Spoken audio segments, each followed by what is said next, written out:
This Munich S-Bahn station is backwards. But what makes it backwards? And more importantly, why? Come with me to St Martin-Straße on the Munich S-Bahn. Hello from outside of St Martin-Straße S-Bahn station on the S3 and S5 in Munich. You might think, oh, it's just a normal S-Bahn station. But no, trains don't run normally here. Upon entering the station, nothing seems unusual. St Martin-Straße has a normal 2-track island platform, digital signs, elevator access to the street below, and level boarding, which is not a given on the Munich S-Bahn. But the odd thing about this station, trains here run on the left.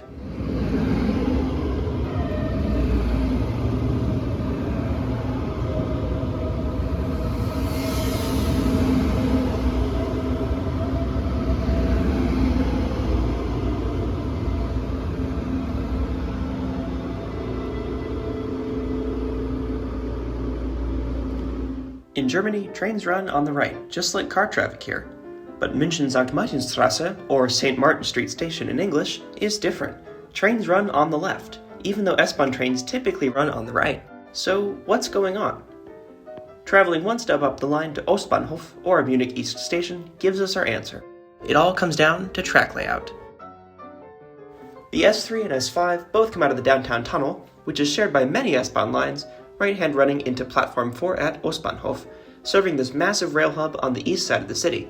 They then immediately have to reverse with a driver change onto a viaduct that takes them over other tracks and towards St. Martin-Straße. Coming from St. Martin-Straße, trains have to run on the left into Platform 3 in order to reverse into the downtown tunnel and be on the right-hand track. And this is what that looks like in practice. So this here is a train coming from the direction of St. Martin-Straße off the viaduct into Platform 3 at Ostbahnhof, where I'm standing.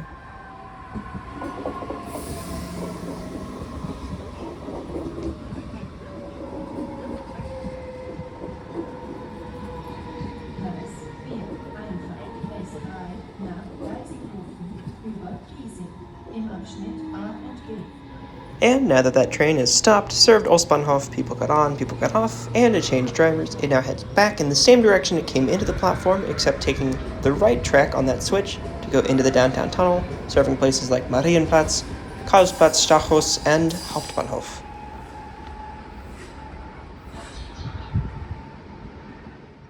Because there's no crossover track between Ostbahnhof and St. Martin-Straße, you have to have left-hand running trains somewhere, either on the viaduct with only 2 S-Bahn lines, or in the downtown tunnel with trains up to every couple of minutes on the S1, S2, S3, S4, S5, S6, and S8.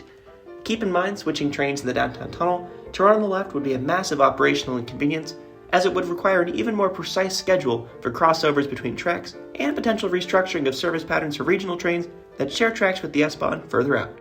It just seems a lot easier to make the short segmented track with a few trains run on the left than unnecessarily causing issues with numerous other train lines in the area.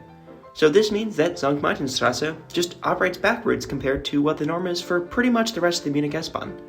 And of course, we can't talk about Ostbahnhof without mentioning St. Martin-Straße's other adjacent station neighbor, Giesing. One stop south of, and like St. Martin-Straße, Giesing is a left-hand running station. But unlike St. Martin-Straße, trains don't necessarily have to run on the left here. It's a 3-platform junction station right before the S3 and S5 split off from each other, and as such, Giesing has a track layout that's more flexible than that of St. Martin-Straße. In practice though, trains here run on the left, probably because this is just what the track layout is optimized for. South of Giesing, trains pass through a really complicated junction to either return to right-hand running or simply split off onto a single track line in the case of the S5. Going one more stop down the S3 though, to Fasangarten, you'll be fully back in right-hand running territory. So this is all just to say that because St. Martin-Straße is right in between 2 stations with unusual track layouts, the only way to reliably run double-track service is with left-hand running trains. Thank you all so much for watching. This video will serve as my submission to the Camp Classywell video contest, and special thanks to Caleb from Classywell for providing feedback on an earlier draft of this video. And as per the rules, this video has to be under 5 minutes long, so like, comment, and subscribe. I'll see y'all in the next one.